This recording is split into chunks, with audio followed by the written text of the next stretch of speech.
and particularly the HR diagram. We have already discussed the equations that govern a star which is burning hydrogen, and these equations yield solutions for the mass range 0.06 to 120 solar mass.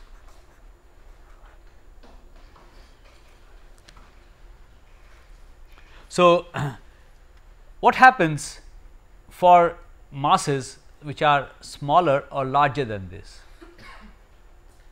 Suppose I take a star whose mass is less than 0.06 solar masses and apply the equations of hydrostatic equilibrium, the mass distribution, luminosity distribution, etc., and solve them. It turns out that the density and temperature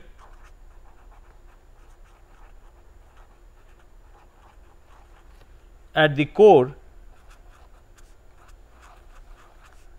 are not adequate for hydrogen burning.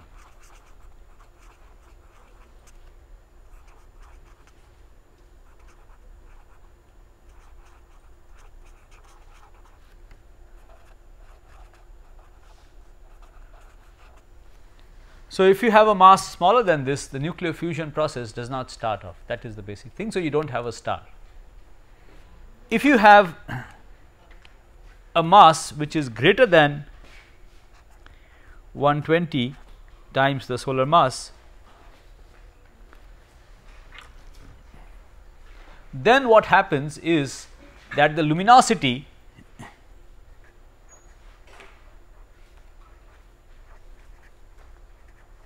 exceeds the Eddington luminosity.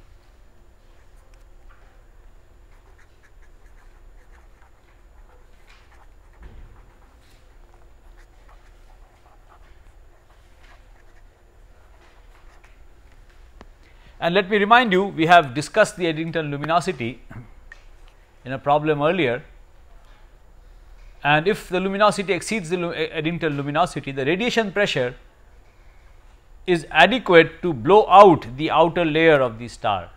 The gravitational attraction is not sufficient to hold it, balance the radiation pressure. So, if you solve those equations for a star of mass greater than this, the luminosity is so high that the outer layer of the star gets blown apart due to the radiation pressure, and you do not have a stable solution. Okay. So, you find solutions in this mass range.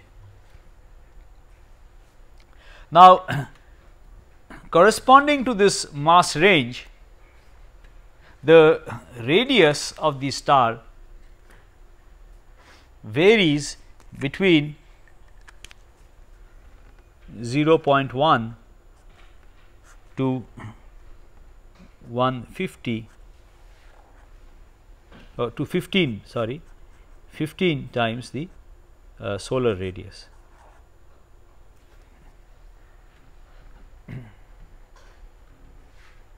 Okay.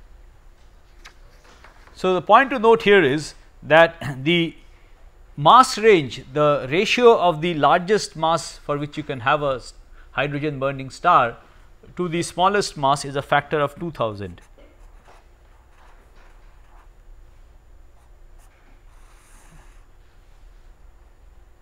Whereas, for this mass range, the radius does not change, it is not very sensitive to the mass.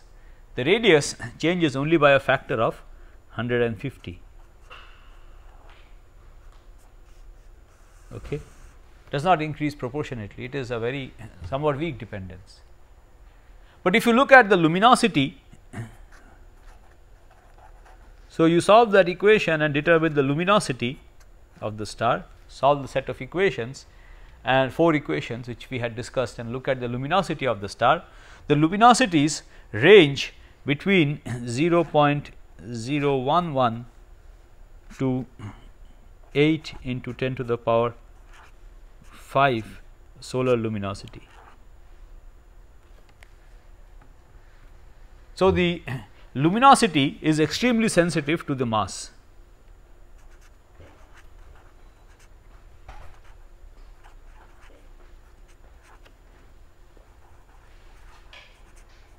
And you change the mass by a small amount, the luminosity goes up enormously. Okay. This is a factor of 10 to the power 8 variation in the luminosity. So, the brightest star is 10 to the power 8 times brighter than the faintest star which you can have, provided the stars are burning hydrogen. Okay. So, these are all what we have been discussing till now are all solutions of the 4 equations which we had written down, and they cover this mass range. You have solutions for the mass range which I told you for this mass range, and the corresponding range of radii is this, and the range in the luminosity is given over here. Okay. Now,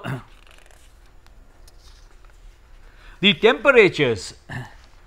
Okay. So, the temperature, okay, the stars can be classified. Let us now have a look at the classification of this of these stars. So, for the different masses you get stars of different temperature, surface temperature, and the stars can be classified based on their temperature, which is also indicated by the spectrum. So, this is called spectral classification. So, the spectrum is a direct indication of the temperature, and the hottest star is classified as O. The O stars are the hottest,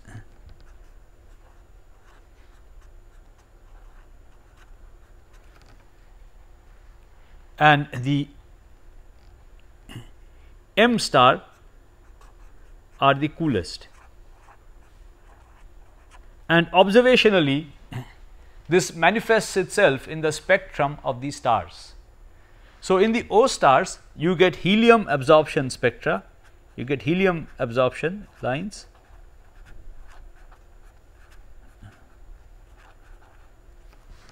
to excite helium you have to produce ultraviolet radiation. So, these stars, O stars, produce copious amounts of ultraviolet radiation which is adequate to ionize helium. So, you can observe helium absorption lines, whereas in the M stars you get metal absorption lines.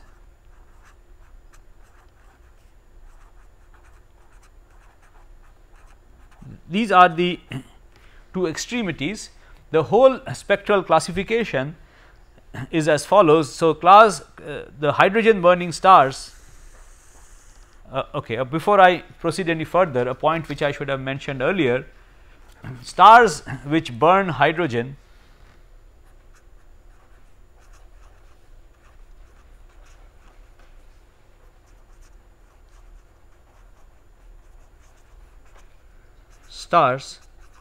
these are referred to as main sequence stars.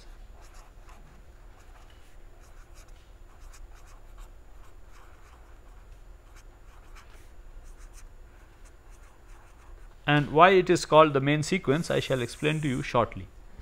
Okay, so, we shall interchangeably be terming them as hydrogen burning stars or main sequence stars, and the equations which we had developed are for these classes of this class of stars.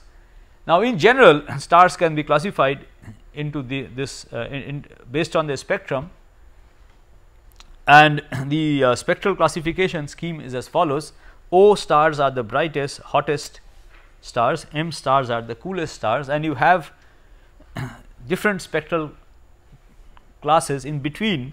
So, let me write down the entire spectral classification scheme it is as follows: O, and there is a mnemonic by which you remember it. So, let me tell you the mnemonic also: O B. So, focus only on the capital letters: O B A, fine,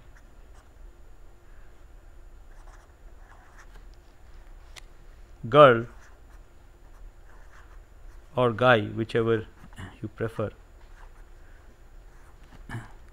kiss me. So, this is the mnemonic by which astronomers remember the entire spectral classification scheme, and the different spectral types are O, B, A, F, G, or it could be this, K, M. The O stars are the hottest and the M stars are the coolest. Okay, and this is a mnemonic by which you can remember the spectral classification scheme. There is a further subdivision inside this. So, the B stars, for example, so you can have a classification, a sub classification. So, the sub classification is say B0 to B9. Okay. So, this holds for all of them. So, 0 to 9 is the subclass. For each spectral type, again you have a subtype, subclass, which is labeled by the number 0 to 9, where this is hotter than this. Okay. So, the temperature is essentially inferred from the spectrum straight away. Okay. Now, given the same temperature, it turns out that you can have classes of different luminosities also. So, to indicate this, there is another index which indicates the luminosity.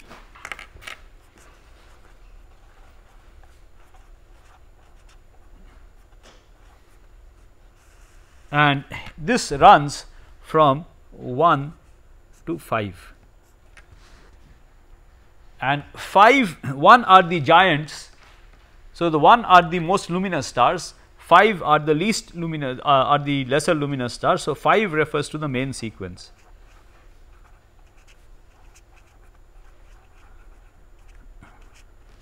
Stars. 1 refers to giants, which we shall come to. Okay, supergiants, giants. So, this is a luminosity classification. In addition to the spectral classification, you also have a luminosity classification which tells you the luminosity. So, the sun, for example, the sun is classified as G 2 5.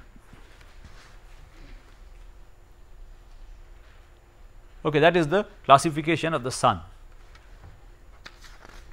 To just have a look, where does the sun lie? The sun is a typical star, very ordinary kind of star, and it is not a very hot star, neither is it a very cold star. It lies somewhere in the middle of the spectral classification scheme. It is a G star. There is a sub classification 2, which is somewhat towards the hotter side amongst the G stars, and it is a main sequence star burning hydrogen, which is indicated by 5. So, you could have a G star which is not on the main sequence also. Okay, so, the G is G2 is an indication of the temperature, this is an indication of the luminosity. This is how stars are classified observationally, and this is an outcome also of the equations. So, the equations also, if you take a mass and solve the equations, you will get from the surface properties, you will get the spectral classification class, and you will get the luminosity also. Okay. Another outcome, a very interesting outcome, is the convection, whether the energy transport is convective or radiative. Again, we have discussed this, and I have told you that the criteria for deciding which of these will occur is that if the temperature gradient, so if we have radiative transport, and if the radiative temperature gradient, if this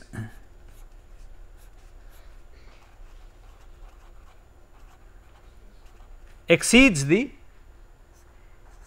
adiabatic transport temperature gradient, then we have convection, and convection is a very efficient means of transporting energy. So, the temperature gradient then does not exceed this value, it remains at this value. So, with a lower temperature gradient you are able to transport more energy. Okay. Now, so the equations, when you solve these equations, the 4 equations with the extra conditions that we have discussed, it turns out that for low masses, the energy transport is entirely convective.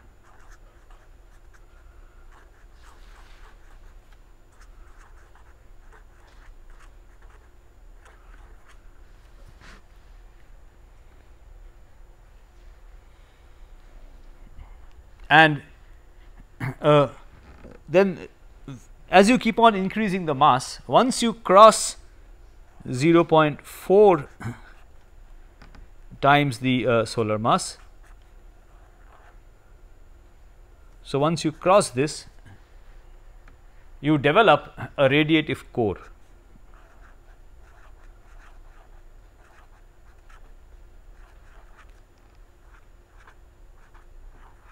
The convection region gets smaller and smaller, it is outside. So, the envelope is convective.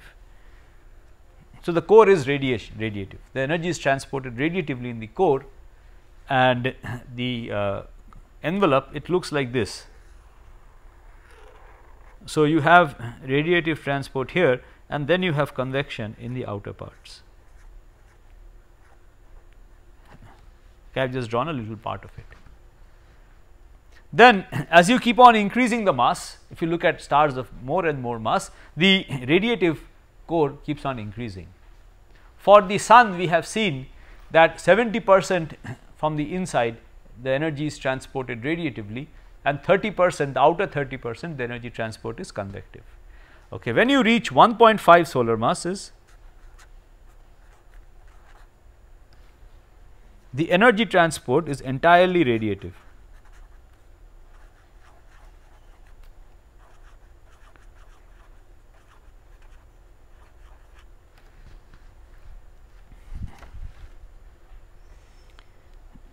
So, here the energy transport is entirely radiative, and then when you cross 2 solar masses, the core again becomes convective. The core becomes convective. Once you cross 2 solar masses, the core becomes convective, and for masses more than this, the core is convective. So, here what happens is the core becomes convective, you have convection here, and the energy is transported radiatively outside for masses more than this. So, for masses more than this, the region where the nuclear fusion is going on, you also have convection taking place in the same place where the energy is generated. Okay. So, this gives you a picture of the solution and whether energy is transported convectively or radiatively. Now, let me introduce the HR diagram. This is called the Hertzsprung.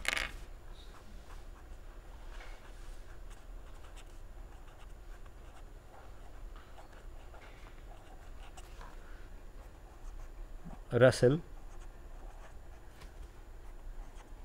diagram,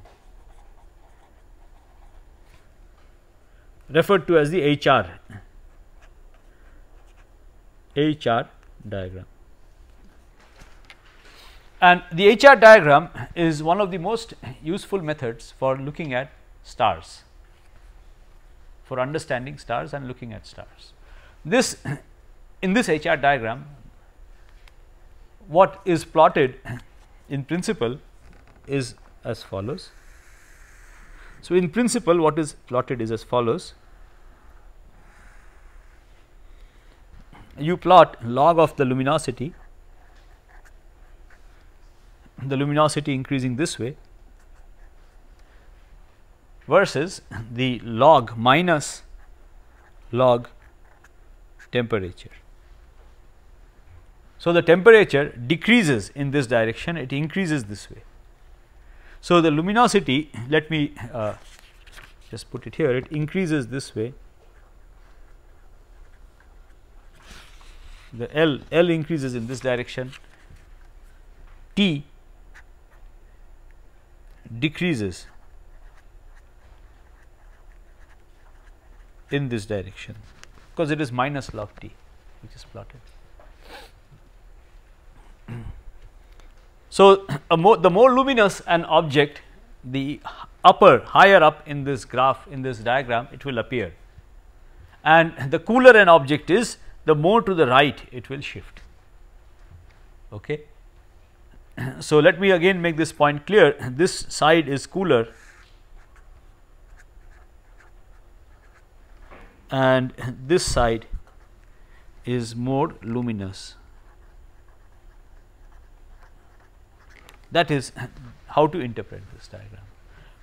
In practice, you cannot observationally determine these two things. In practice, from the observational point of view, what is plotted, let me show that here. So, from the observational point of view, let me put it in a different diagram. So, in practice, what you plot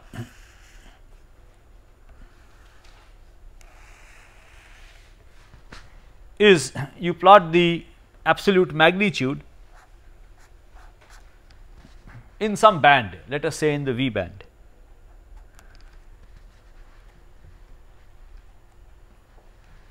And it is decreasing in this direction. So, it is increasing this way, right. The more the luminosity, the more negative the absolute magnitude will become. It is minus 2.5 log flux. Okay. So, it is decreasing in this direction, the magnitude is decreasing or the luminosity is increasing, right. So, the sense over here remains intact.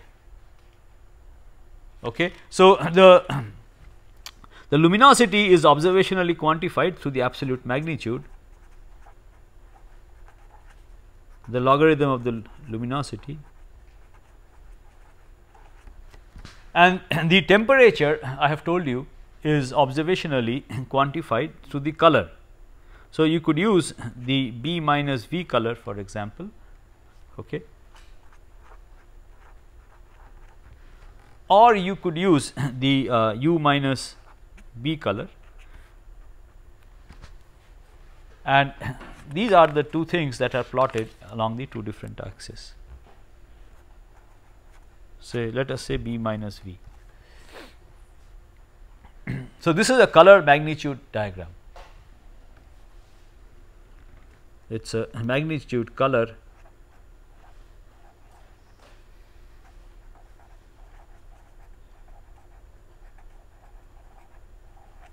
magnitude diagram.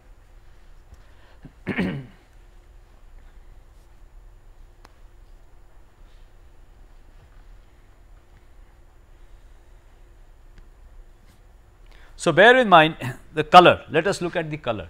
If the larger the value of the color, it means, if this value is larger, it means that the blue is fainter than the visual band. Visual band is at a lower frequency, higher, larger wavelength. So, a larger wavelength having more radiation tells us that it is cooler. So, the more I go in this direction, the larger the value of the color, the cooler the star is. Okay. The more I go in this direction, the more luminous the star is. Now, a point which I should make, that early on when this diagram was introduced in the beginning of the end of the 19th century or beginning of the 20th century. When this diagram was introduced, this people had no method of determining distances to stars except for parallax. Even now there are very few direct methods, but the parallaxes were measured only for very nearby stars. So, there was no way you could determine the absolute magnitudes. What you had to do was, so you don't know what this number is for a star, you don't know the luminosity, but what you could do was you could look at stars which appear in a cluster. So, it could be a globular cluster or it could be an open cluster, but a cluster. And so, the distance to the cluster is approximately the same from us. So, if you look at a collection of stars to which the distance is approximately the same, then the distance introduces a factor which is the same for all these stars. Okay. So, up to a multiplicative constant we know the luminosity. The multiplicative constant, the distance, affects all the stars equally. Or if you think of it in terms of the absolute magnitude, what you could measure was the apparent magnitude, but the apparent magnitude differs from the absolute magnitude by 5 log the distance, right, and the distance was the same for all these stars. We are looking at them in a cluster or in some kind of a cluster, in some kind of a group which is physically associated with one another. Okay. So, this is what people looked at, and what people found was that the stars, the bulk of the stars, lie along a band which runs diagonally across this diagram. So, the bulk of the stars, it was found, lie in a band which runs diagonally, roughly like this, across the diagram. Okay. And if you had a different distance, all that would do is it would shift this entire thing, right, because the distance would shift, that is all. So, the curve would go up and down for different clusters, different groups of stars, but it is found that for all of them the bulk of the stars lie on a band like this. This is called the main sequence.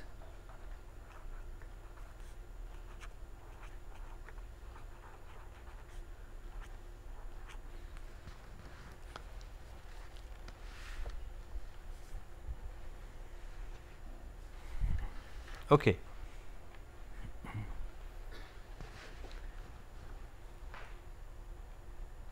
Now, later on, so this so what it tells us is that there is a tight correlation. It tells us that there is a tight correlation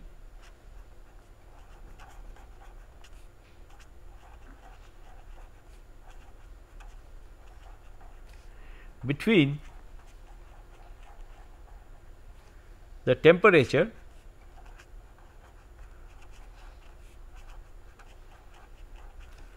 and luminosity.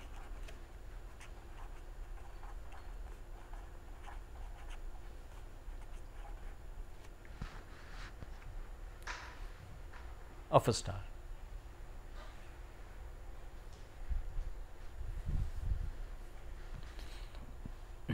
And understanding this was a very big issue. What gives rise to this tight correlation between the temperature and the luminosity of a star? Right. So, the bulk of the stars turned out to lie on a band like this. There were stars elsewhere also, okay, but this was a very dominant feature, and this was called the main sequence. It was later realized that these are the stars which are burning hydrogen.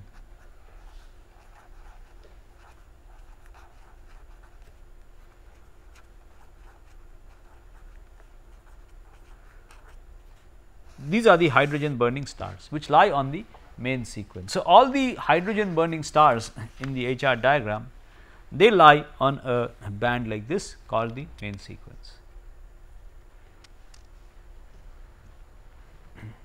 Okay. And it was later realized also that we have discussed the equations, the fundamental equations governing this, that has been discussed, but it is not clear why they should lie on a straight line like this. We shall see later that there are simple scaling laws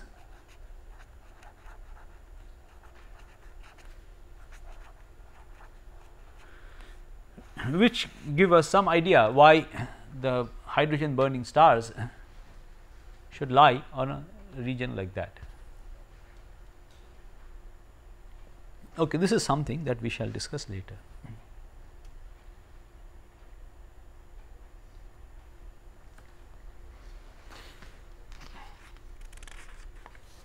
But things have changed since then, and there was a satellite called Hipparchus.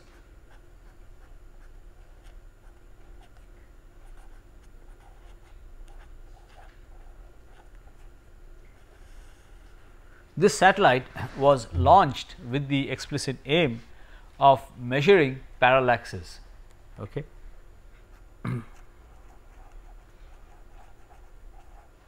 To nearby stars, parallax distances to nearby stars, and this satellite has measured parallaxes to an accuracy of 1 milliarc second.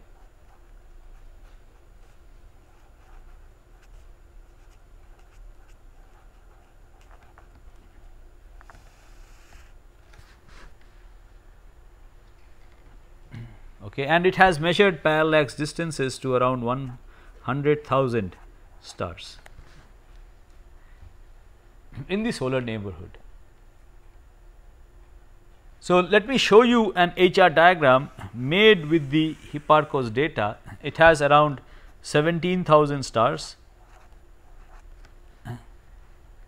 within 300 light years.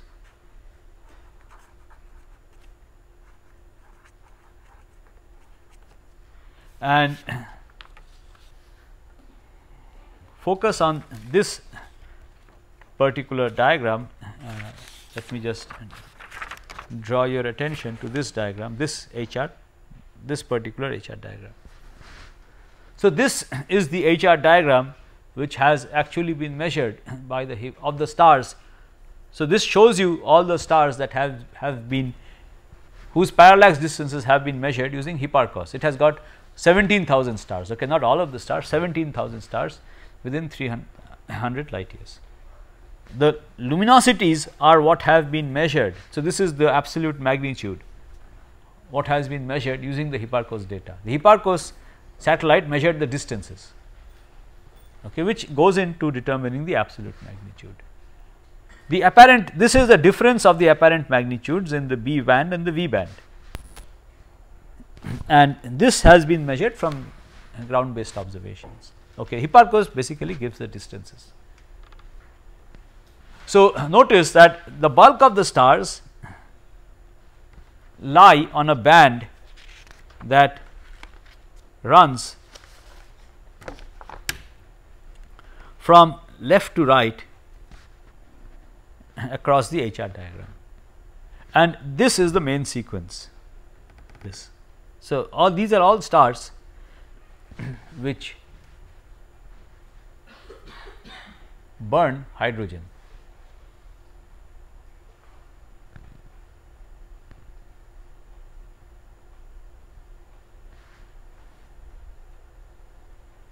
And these are the low temperature cool stars, relatively cool stars. As you move to the left, you go to hotter and hotter stars, bluer, right, you go bluer, you basically, as you move left, the color gets less. So, you are going towards bluer stars which are hotter, and you find that the hotter stars are also more luminous, and the hottest stars that you have are the most luminous ones. So, these are all the stars in the solar neighborhood within 300, these are all stars within the solar neighborhood within 300 light years. And this shows you the stars on the main sequence. Okay.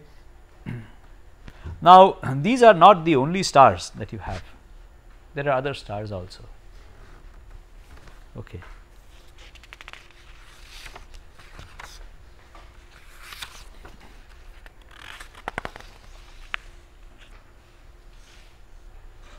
Okay, before we move on, let me show you another HR diagram.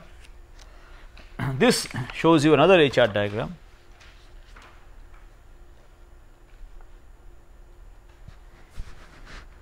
Here, the HR diagram is of a globular cluster. A globular cluster is a collection of stars, is a distinct collection of stars, and so now here the distances to the individual stars are not known, but it does not matter because they are all at roughly the same distance. So, I can interpret the apparent magnitude itself as an indicator of the luminosity.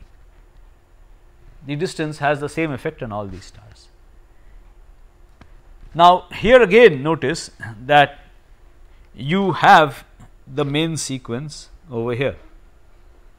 This is the main sequence, but it extends to a much smaller distance along the HR diagram.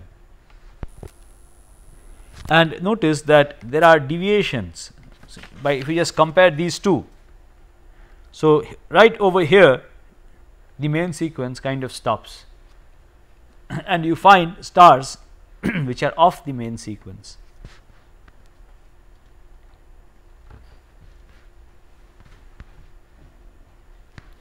So, this turning off from the main sequence is a very important effect, and we shall discuss this when we discuss the determination of this age, cosmological ages, the age of the universe. This is something that is very important for that. Okay, we shall come back to this point later when we discuss the evolution of stars. Okay. Now, let us go back to our discussion of stars. So, I have told you how stars can be classified using the represented and classified using the HR diagram. Okay. Now, given for any star, given the luminosity and the radius, you can define the effective temperature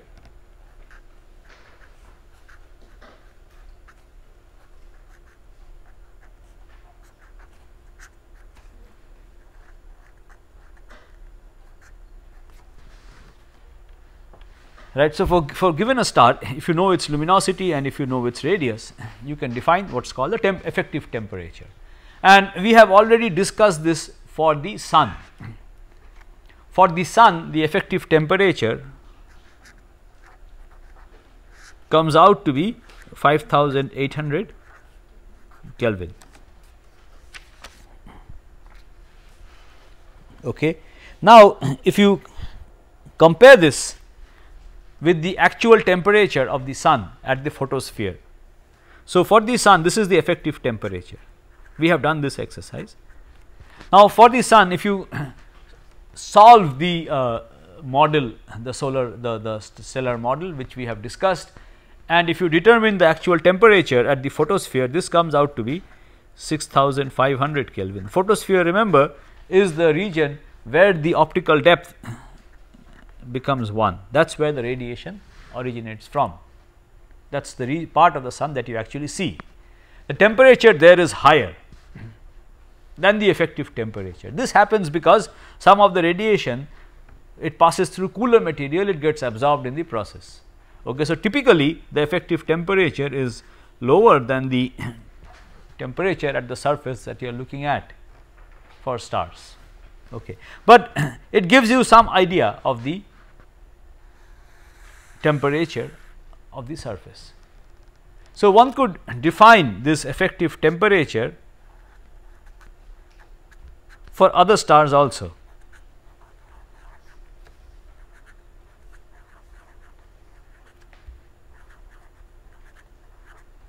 And this is a very useful thing. Suppose I find a star, let me discuss this in a different sheet. Suppose I find a star, I find two stars at the same temperature.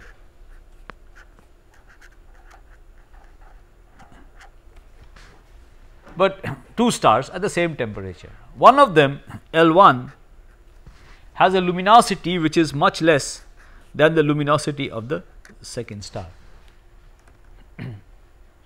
then you would conclude that the radius of the second star is much smaller than the radius of the first of the first star is much smaller than the radius of the second star. Okay. So, if I have stars and I plot them on the main sequence along the x axis I have the temperature, along the y axis I have the luminosity. So, just try to visualize. So, this is a star on the main sequence, let us say, and I have another star which has the same temperature as the main sequence star, let us say a very hot star, okay, same, and it is quite hot. So, let me ask you, a hot star, in which part of the diagram would it appear? It would appear to the left. So, a hot star would appear somewhere over here to the left. Now, there is one star which lies on the main sequence. So, there is a main sequence star over here, and there is another star which is much fainter. So, what would you conclude? You would conclude that the second star, which is much fainter, has a much smaller radius. Okay. So, it does turn out that you do get some stars like this over here in this part of the HR diagram of the main sequence. So, these stars are called white dwarfs.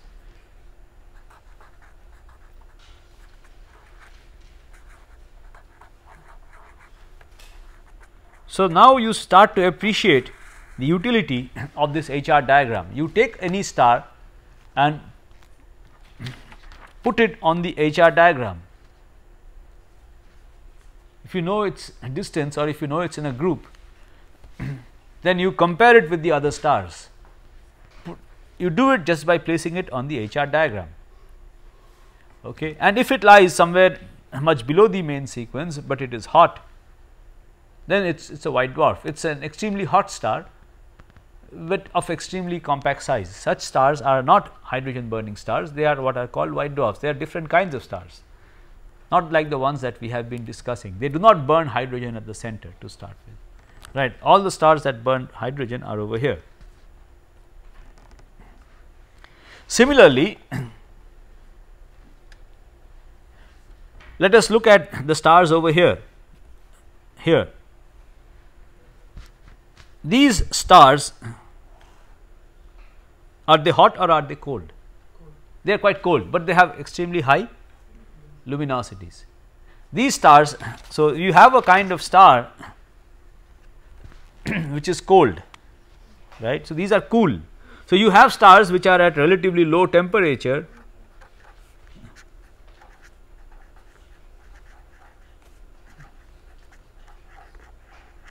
but high luminosity.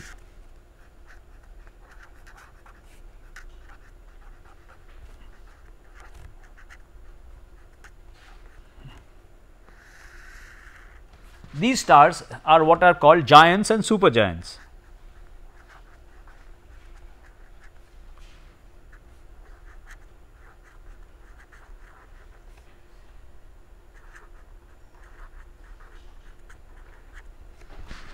Okay, giants and supergiants. So, these are stars which are extremely not very hot stars, but they are extremely luminous. So, their radius, the temperature is low, but the radius is large, basically R is large. These again are not main sequence stars.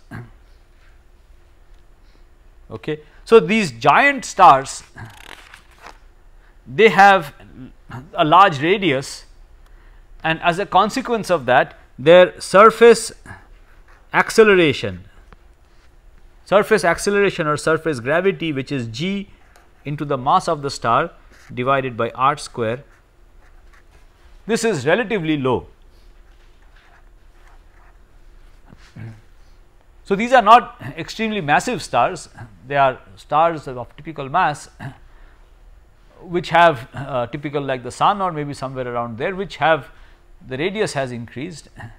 So, the surface acceleration has fallen, and as a consequence of that, what happens is that the density the acceleration is low, and as a consequence of that, the density, two things happen. The density is small at the surface, right. This is obvious because the r has gone up, the mass is fixed, and also the surface pressure is low.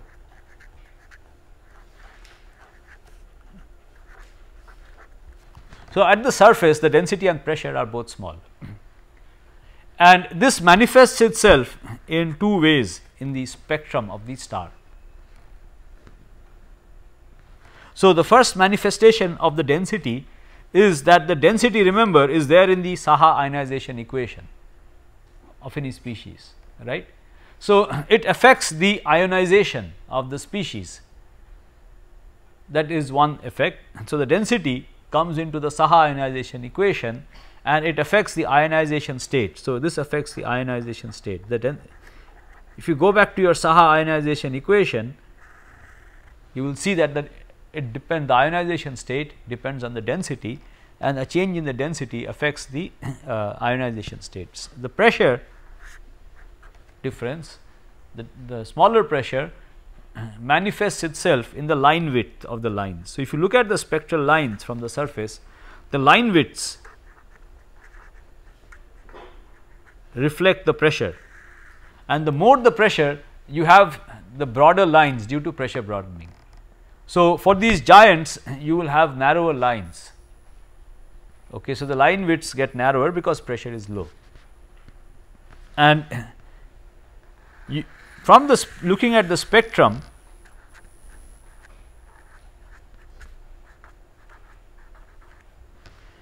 it is possible to classify a star as a giant, etc. Okay, so, there is a classification scheme which I had already mentioned. Let me tell you that. So, classes of the class 5 are the main sequence.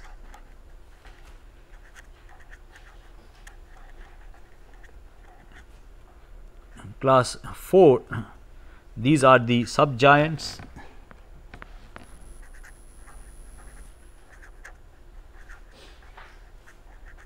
Class 3,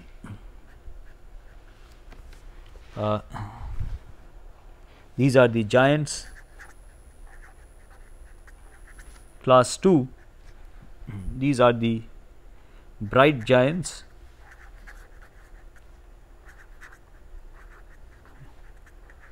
And 1, these are the supergiants.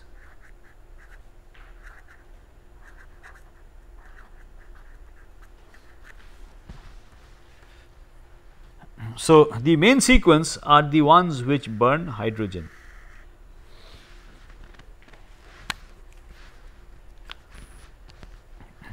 So, let us go back to our HR diagram and take a look. So, these are the stars that burn hydrogen. Here, if in the local neighborhood, you also find the giant branch over here.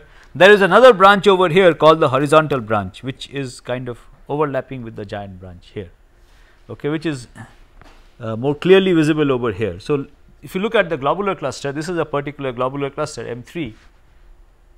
Okay, so, the globular cluster is called M3 Messier on the Messier catalog. This is the main sequence.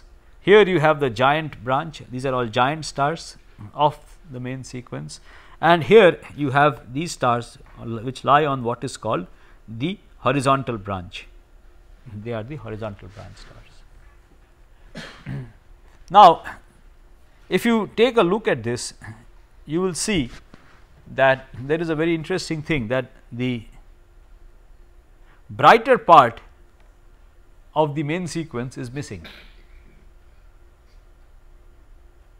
The brighter part of the main sequence is missing, whereas you have this very extended giants. Okay. So, this indicates that there is some relation, seems to indicate that there is some relation between these, and if you look at different globular clusters, you will then see that this turn off occurs at different places. Okay. So, the main sequence is where the stars first lead a large part of their life. When they are formed, when stars are first formed, they are formed in the main sequence. They lead a large part of their life burning hydrogen. Once they finish burning their hydrogen, then they depart from the main sequence, and then they become these other kinds of stars, the giants, supergiants. They go into the horizontal branch, some of them become white dwarfs over here, etc. And that is a very interesting topic, the life story of the evolution of stars, and that is something that we shall take up in the coming class. In today's lecture, what we learnt is that you have solutions for stable solutions of the equations that govern a star for only a finite mass range. Below that mass range, the stars do not, the pressure at the core, the temperature and density at the core are not adequate for fusion. Above the mass range, the Eddington luminosity is exceeded, the luminosity exceeds the Eddington luminosity, and the star blows away parts of the star itself. The luminosity is so high. So, there is a finite mass range. Over that mass range, the range of radius is not very large, but the luminosities vary enormously. So, if I go from here to here, the luminosities have changed by 10 to the power 8, something like that. Okay. The radius has not changed very much. The temperature also has not changed by an enormous amount. The colors do not change all that very much. Okay. They do change, the temperature does change, maybe of order 10 or somewhere of that order, but not like the luminosity. The luminosity is the thing that really increases drastically. Okay. And that is quite clear, it should be so, because the luminosity scales as T to the power 4, right. So, a temperature increase by some amount will be a much more increase in the luminosity. So, a combined increase in the radius and temperature will give rise to a large increase in the luminosity. Okay. And then I discussed how from the observational point of view, how stars are classified. You have a spectral classification, and you can get a real understanding of the stars if you place them on the HR diagram. So, let me stop here. We shall resume on this tomorrow in the next class.